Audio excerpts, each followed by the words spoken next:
good evening. Welcome to our information session for the Wind Power Information Session. My name is Ron Barr.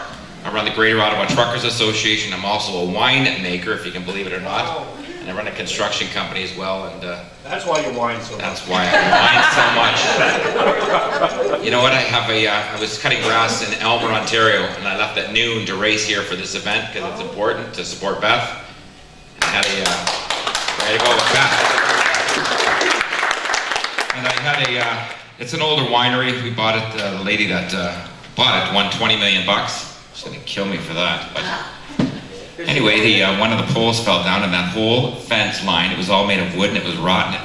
It could fit in an ashtray right now. So one fell down, hit me in the leg, scarred me out there pretty good. And all the rest went with him in the fire pit. So that was it. It is what it is. So we've got some great speakers. We've got, I travel all over the province of Ontario. I run businesses all over the province of Ontario, and I see these windmills all over. And they're, it's funny when you're driving down a road, and you don't even notice them at first, and all of a sudden you look and wow, it's just amazing what you're looking at. Even at Lake Erie, we're at Port Bruce, just south of Elmer, where the winery is, and you can see them out in the water. You can see them from all over. They're quite big. I did watch what was that? The Wind documentary. Downwind. Yeah, Downwind with Lloyd Griffith the other day prior to our meeting with the landowners when Beth brought it to our attention that there was going to be 3 and now we learned 5 different wind projects coming to our area, and it was quite compelling. It's pretty disturbing when you have one neighbor standing up getting benefits to the detriment of another neighbor.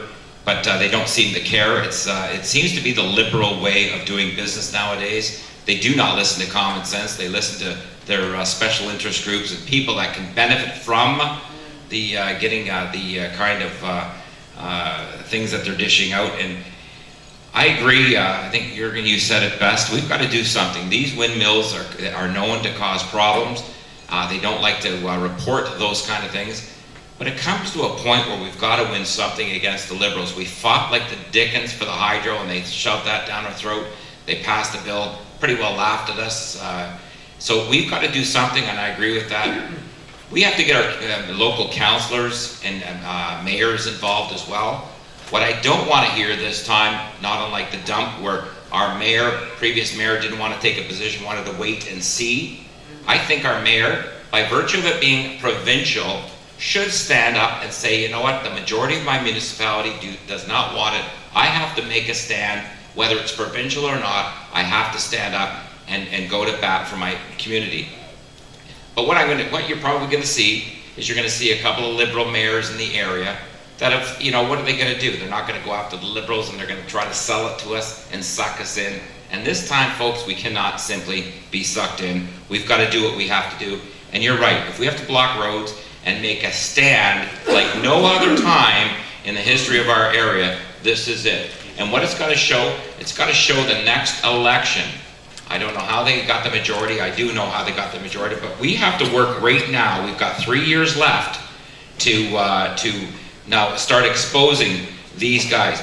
Interestingly enough, and Jack McLaren knows this, I go to all the swearing-in ceremonies and all the speeches and such. And I'm going to tell you, when the Liberals won the majority, Jack, last time, I know most of them, like the Ted McMeekins and such, they didn't think they were going to win. They were shocked that they had got the majority, and they basically were as arrogant as ever can be. Most of them were going to retire.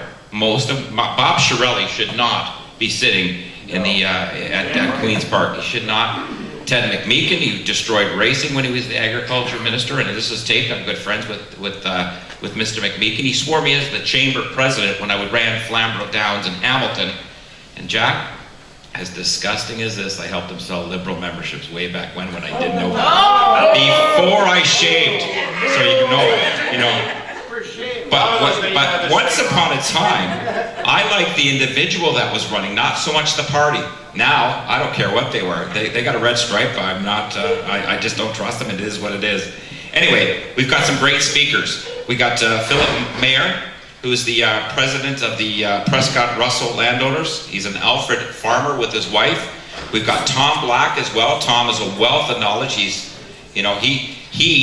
when Jack retires, I think Tom should run for his position. We've got the one and only Jack McLaren, who has been an absolute fan and a good supporter of the truckers. He walked the bridge with me in the fairness is a two-way street, so he's prepared to throw himself out there and get involved. We've got Liz Marshall. She's a real unbelievable speaker. She's a wealth of knowledge, amazing.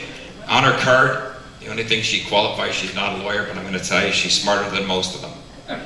And then Phil will close up the evening. So without further ado, Phil, come on up and tell us how you're going to defend this proposed 5 windmills coming to the town.